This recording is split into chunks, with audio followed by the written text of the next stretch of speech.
নমস্কার দর্শক বন্ধুরা, স্বাগত আমাদের এই চ্যানেলে। কাঁথিতে বিজেপি প্রার্থী সৌমেন্দু অধিকারী এগিয়ে 866 ভোটে। ঘাটালে তৃণমূল প্রার্থী দেব এগিয়ে 1,12,220 ভোটে। তমলুকে বিজেপি প্রার্থী অভিজিৎ গঙ্গোপাধ্যায় এগিয়ে 18,281 ভোটে। মেদিনীপুরে তৃণমূল প্রার্থী জুন মালিয়া এগিয়ে 40,891 ভোটে।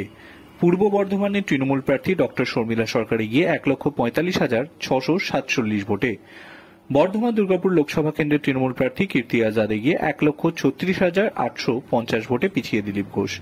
আসানসোলে তৃণমূল প্রার্থী শত্রুঘ্ন সিনহা এগিয়ে 60,834 ভোটে। বাঁকুড়ায় তৃণমূল প্রার্থী অরূপ চক্রবর্তী এগিয়ে 20,038 ভোটে। বিষ্ণুপুরে বিজেপি প্রার্থী সৌমিত্র খাঁ এগিয়ে 9,973 ভোটে।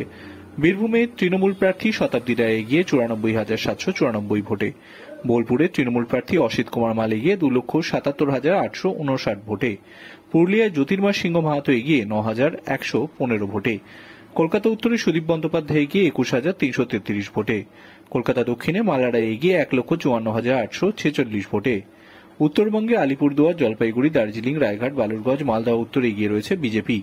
মালদা দক্ষিণে এগিয়ে রয়েছে কংগ্রেসের প্রার্থী ঈশা খান চৌধুরী। কোচবিহারে 20,561 ভোটে এগিয়ে জগদীশ চন্দ্র বাসুনিয়া পিছিয়ে কেন্দ্রীয় মূর্তি নিশীথ প্রামাণিক। Bureau report.